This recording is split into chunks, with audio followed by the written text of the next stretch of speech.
हरे कृष्णा राधे राधे। आपका स्वागत है आपके अपने चैनल राधा कृष्ण लीला में। आप सभी श्रोताओं का दिन शुभ और मंगलमय हो, इसी मंगल कामना के साथ आज की पावन कथा का शुभारंभ करते हैं। एक सेठ सेठानी थे, उनके एक बेटा और बहू थे। बहू सबको भोजन करा के फिर स्वयं भोजन करती। एक पड़ोसन ऐसे थी जो रोज पूछती कि बहू आज क्या बनाया है। बहू कहती ठंडो बासी। एक दिन उसके पति ने ऐसा सुनकर विचार किया कि आज तो पकवान बनाए जाए, फिर देखे कि मेरी पत्नी क्या कहती है। उसने तरह तरह के पकवान बनवाए और घर के सभी लोगों के साथ बैठकर भोजन किया। आज भी पड़ोसन ने पूछा तो बहू ने कहा ठंडो बासी। सेठ के लड़के ने सोचा हो न हो कोई बात अवश्य है जिससे कि मेरी पत्नी ऐसा कहती है।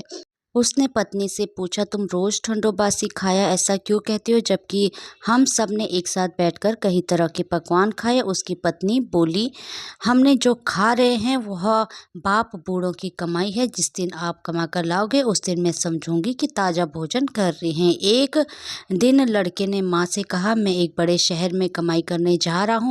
माँ बोली बेटा अपने पास इतना धन है कि खाया नहीं खूटेगा। माँ के मना करने पर भी बेटे ने स्वयं कमाने का निर्णय निश्चय लिया और जाते समय पत्नी से कहा मैं जब तक कमाकर बहुत सा धन लेकर ना आऊँ तुम चूल्हे की आग मत बुझने देना। एक दिन चूल्हे की आग बुझ गई तो वह मन ही मन घबराने लगी, कहीं मेरे पति पर संकट तो नहीं आन पड़ा। जल्दी से पड़ोस में से आग लाकर चूल्हे में रख दूं, ऐसा विचार करके पड़ोस में गई। वहां पड़ोसन चौथ माता का व्रत पूजन कर रही थी। पड़ोसन ने कहा थोड़ी देर में आकर ले जाना। बहू ने पड़ोसन से पूछा आप यह व्रत क्यों करती है, इससे क्या मिलता है। पड़ोसन ने कहा चौथ माता के इस व्रत को करने से अन्न लक्ष्मी मिले और अपनी मनोकामना पूरी होती है। अब बहू भी चौथ माता का व्रत करने लगी। दीवार पर चौथ माता बनाई। उस दिन घी गुड़ का चूरमा बनाकर रात्रि को चंद्रमा को अर्घ्य देकर भोजन करती। ऐसा करते करते बहुत दिन हो गई। चौथ माता ने उस बहू के पति को सपना दिया कि साहूकार का बेटा तू जागे कि सोवे, तेरी पत्नी बहुत याद कर रही है, घर जाकर उसकी चिंता मिटा। तू दुकान खोलकर कंकु केसर का पगल्य बना के बैठ जाना, आज तेरा हिसाब किताब चुकता हो जाएगा। अब तो चौथ माता ने जैसा कहा था वैसा ही हुआ। उसने घर जाने की तैयारी की और गाड़ी भर के धन दौलत लेकर चल दिया। रास्ते में एक बड़ा सा काला नाग फन फैलाई बैठ गया और कहने लगा आज तो मैं तुझे डसूंगा छोड़ूंगा नहीं। आज तेरी आयु पूरी हो गई है। सेठ ने कहा आज चौथ माता ने मुझे सपना दिया तो मैं पत्नी से मिलने घर जा रहा हूँ। वहाँ मेरी पत्नी बहुत चिंता कर रही है, मैं उससे मिलकर जरूर आऊँगा, तब तुम मुझे डस लेना। नाग ने कहा तुम शपथ पूर्वक कहकर जाओ तो मैं तुम्हें जाने दूंगा, परंतु लौटकर नहीं आए तो तुम्हारे घर आकर मैं तुम्हें डस लूंगा।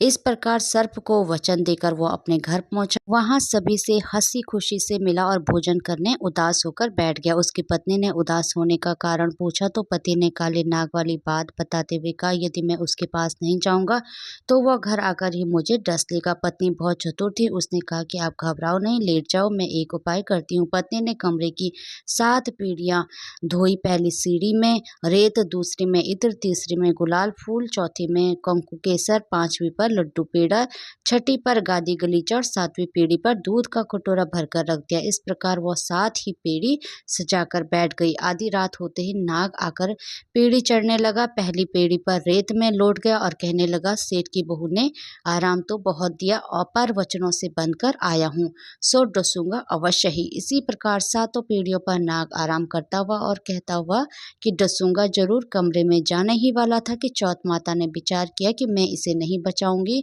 तो संसार में धर्म कर्म और व्रत पूजन कौन मानेगा। अब तो गणेश जी, चंद्रमा जी और चौथ माता ने उसे बचाने का विचार किया।